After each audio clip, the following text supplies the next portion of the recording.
Time. Welcome, judges. My name is Josh Clements. I'm from Amberson Coffee in Indianapolis, Indiana, and today I'm incredibly excited to share with you the best cup of coffee I've ever tasted.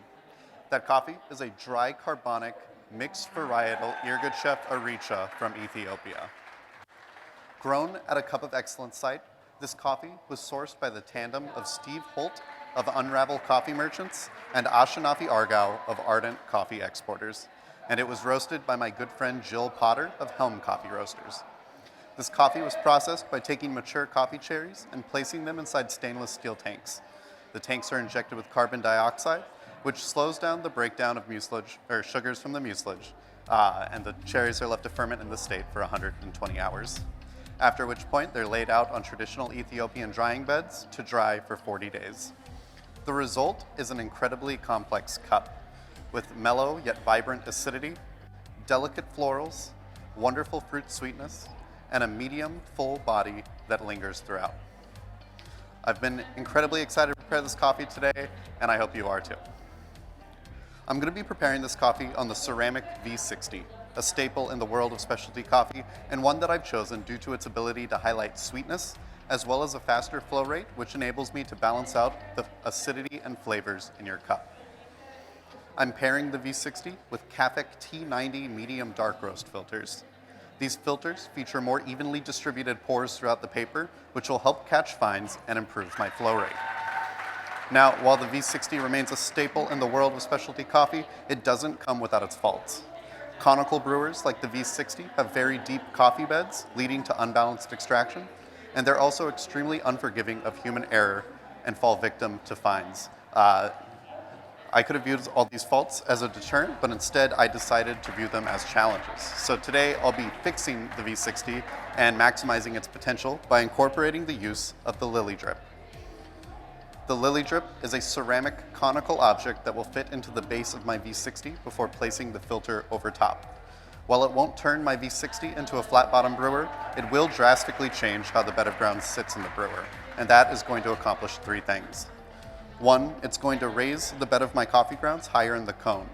This will halve the depth of the grounds and double the surface area for filtration, leading to better overall saturation from top to bottom and improved extraction.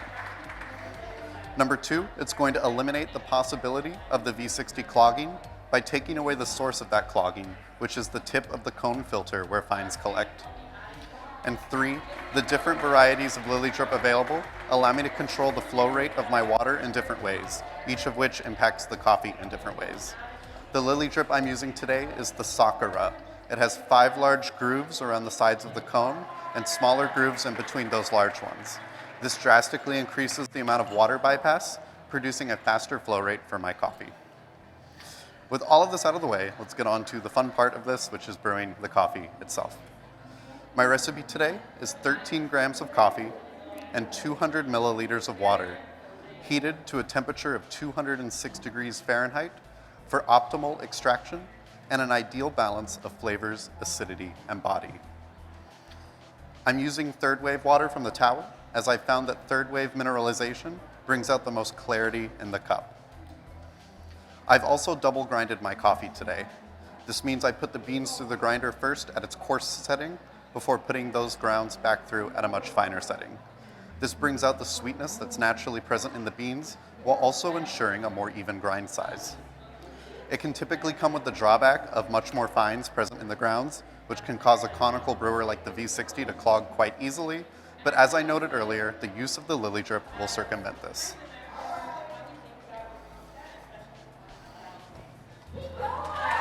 I'm going to be starting my brew with a bloom of 50 grams for 30 seconds.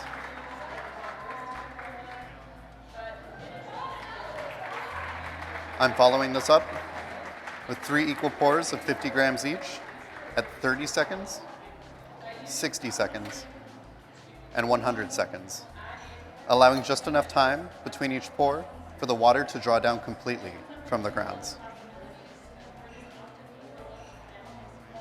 I'm pouring in circles around the lily drip at the deepest part of the bed, ensuring full saturation from top to bottom.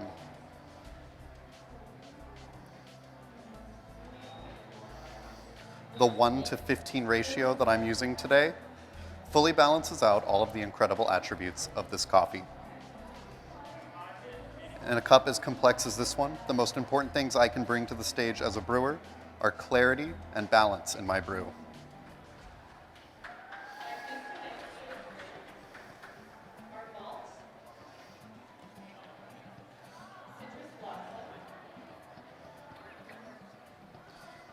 After my final pour, I'll give each V60 a few swirls, which will just even out the coffee bed to ensure a balanced and uniform extraction.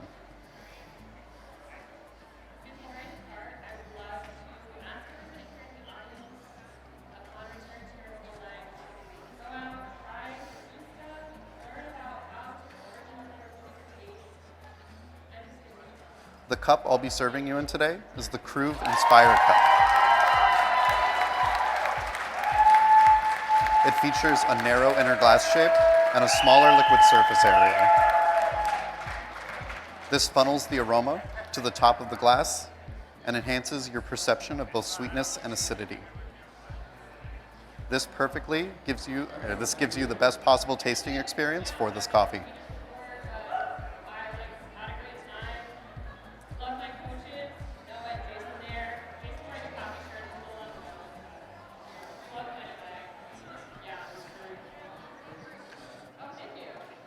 Please wait to assess the coffee until it has enough time to cool by waiting to assess until I call time.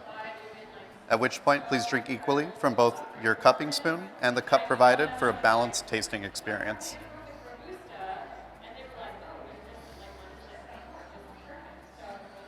Between each transition of flavor, please hold a portion of the coffee in your mouth to fully experience.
right.